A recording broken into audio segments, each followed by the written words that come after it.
had his season-ending press conference yesterday, and many people believe his undershirt was the same shirt that we have seen in the past mocking Commissioner Roger Goodell. Also yesterday, the commissioner gave his comments about the no call and instant replay. Let's take a listen. Should replay be expanded?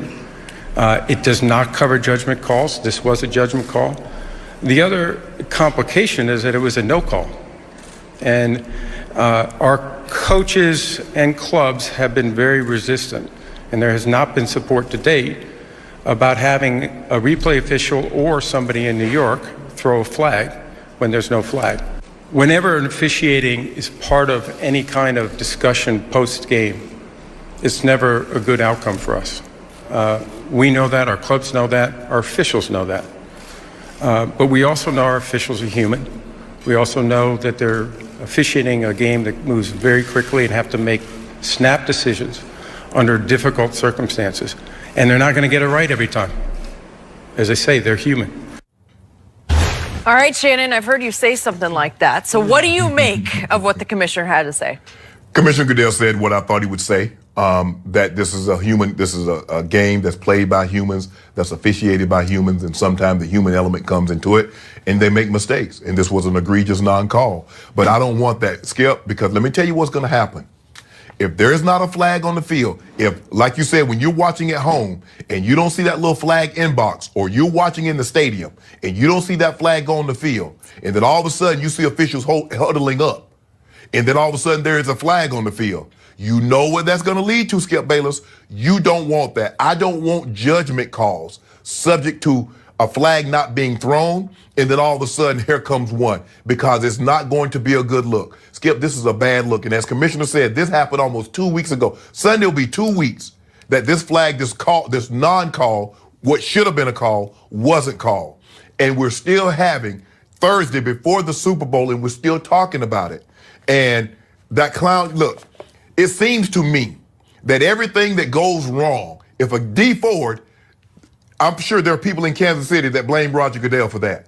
No matter what transpires in the NFL, whether it has to do with Commissioner Goodell or not, it just seems that it's really easy to blame him. Now, I hope, Skip, and I don't want to be presumptuous, but it sure looked like the same color of shirt that Matt Patricia got off a plane with and had Commissioner Goodell with a clown nose on. Now, I hope that would be beneath Sean Payton. I just hope that it would be.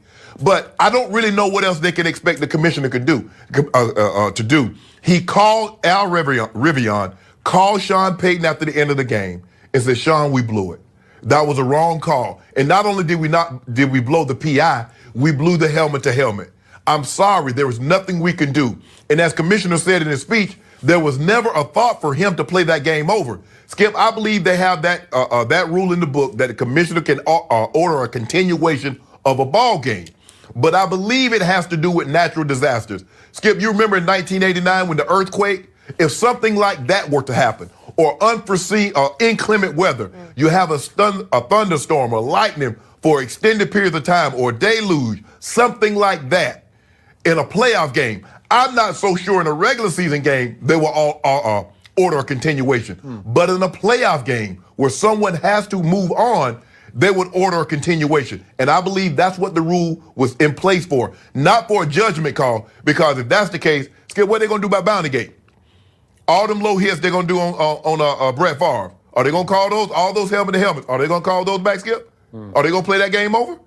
Of course not. It would be ridiculous for a bad call to go back and replay or try to replay any parts of the game that, no, I don't want that, Skip. Commissioner said what I thought he would say, and it's just time to move on because there's nothing that can be done to replay this game. I'm sorry. I'm still angry about this. And I got angrier the more I listened to our commissioner yesterday. I'm not surprised by anything he said. Absolutely nothing. It's just the way he does business as the commissioner that he's been for this league. That was vintage Roger Goodell. And I want to make it clear, I have a lot of respect for this man because he hasn't done just a good job running this league. He's done a great job as far as making it profitable. I cannot argue. What does he want to hit? Some the billions. 25 billion. 25 billion, and he's almost there. Okay, so you can't fault the businessman that he is.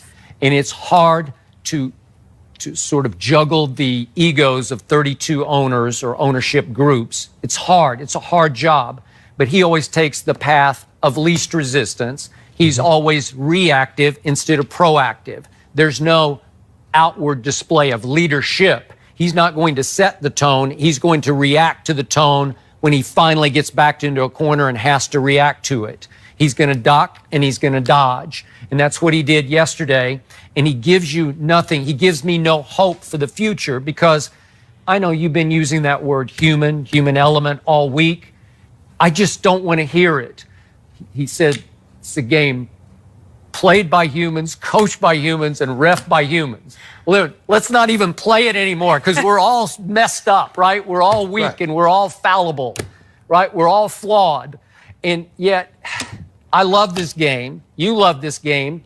And I want him to give me a little hope that the humans can make this game the best they can make it, instead of saying, hey, what can we do? We're all human.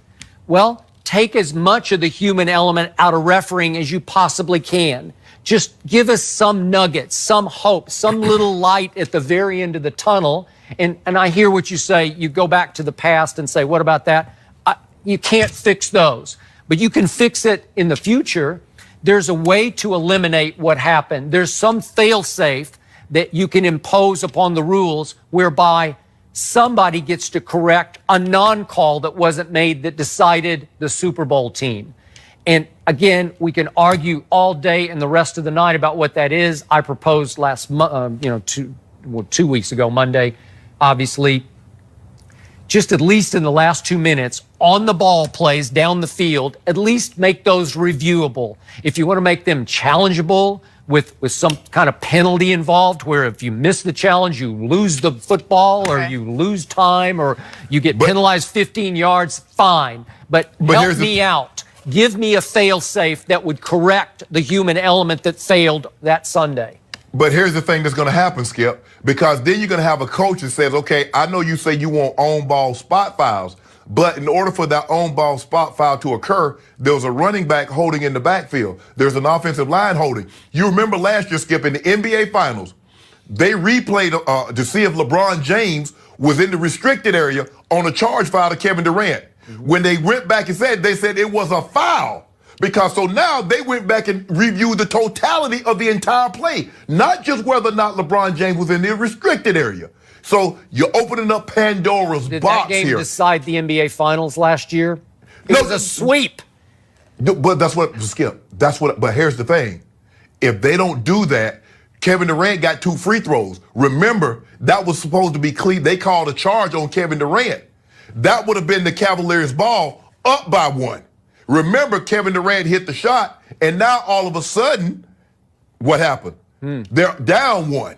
Well, so that changes the landscape of the play. That changes the totality of the entire play. And for sure, we can't legislate tantrums out of basketball, because LeBron threw a tantrum at the end of game 1. There you go. See, Skip, I tried to make a point. Write that into the rules. No tantrums allowed at the end of regulation. This is what I'm talking about. Right? This is what I'm talking about. See, I knew you were going to try to sneak a little low blow in on LeBron James. The NBA Finals in there, and they got swept.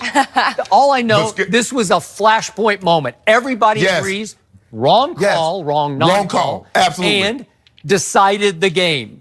And again, I can give you 99% and you can give me 1%. What if they messed it up? What if they fumbled or threw some stupid pass that got intercepted? What if? But 99% sure that the New Orleans Saints would be in Atlanta right now. Your team, you remember your team? Your team had an opportunity to kick the game-winning field goal, Tony Romo's first year starting. What happened to that snap, Skip? Well, it was a slick ball. They snuck a slick ball in. No, you know what, Skip? That's y'all ball. But that just goes to show you, because there's no such thing unless the guy catches the ball and crosses the goal line. So field goals are not automatic. We just automatically assume, because you're assuming that they're just going to take a knee, try to run the ball, they get held out, or they take a knee, run, 15, 20, all the way down. You said it would have been like something like 25 to 30 seconds on the clock. It could have been as low as 15 if you nailed it, if you really did milk the clock right. Well, tell me why Sean Payton threw the pass on first down. Okay, well, that's before this happened, right? Oh, so I can only go to the flashpoint moment. I can do all kinds of what-ifs before that. So in other words, Sean Payton made some mistakes along the way also, right? Well, sure. We can go back and pick the game to pieces. We can pick every game to pieces. And please don't compare a Tony Romo game to a Drew Brees game because they don't belong in the same sentence. No, I'm just no. I got my point. No. You know what my point was, Skip Bayless. My point is that field goals aren't automatic. We've seen Billy Cundiff had a game time field goal in New England and he kicked it to Westchester. Okay. 99% sure. And I felt for Sean Payton yesterday. He looked like he'd been on some kind of bender. He just looked like it had been a long week for him. It looked like he had been eating ice cream. Yeah. It looked like he had been eating ho-hos and is locked up in his bathroom. I love that quote. Do I believe, maybe because I want to believe, that was a Commissioner Clown T-shirt? Yeah, I couldn't tell for sure. It wouldn't stand up. I hope not, Skip. Yeah. Skip, at what point in time do we stop blaming the commissioner for anything and everything that happens in the NFL? Somebody jumps offside, somebody gets a holding call, somebody gets a DUI. I mean, we work under Fox. Mr. Murdoch is not responsible for something Shannon Sharp did in Atlanta, Georgia. We got at some point in time we got to have some accountability. Wait. Now the official, Skip. Yeah, did you do something that we don't know about? Or? No. Oh, okay. I just not yet. checking. Not yet. Okay. But I'm home, so that thing gonna be swept up under the rug. But anyway, Skip, I get it. The officiating falls up under, Commissioner Goodell. He's the commissioner of the NFL. But I don't really know what they want him to do. You know, and I know, Skip, they were never, ever. Now we can't say 99. We're gonna say 100% certain they were not going to play this game over. We know that 1,000%. But I don't really know So what do you want the commissioner to say? Commissioners to say? Because at the end of the day, they're going to put this thing to a vote in the competition committee, and it'll be one guy vote for it. That'll be Sean Payton, and nobody else will. Yeah, and by the way, bottom line, Commissioner was in a really tricky spot yesterday because anything he would say to give the Saints fans hope would disqualify the Rams from being in the Super Bowl. And we are a few days, 3 days away from the Super Bowl. And that was what everyone wanted to talk about when, you want to move on to the game. Shannon, don't be too crazy at home. You're making us nervous over here. We have plenty more to get to. We're going to talk Tom Brady's contract extension with Greg Jennings.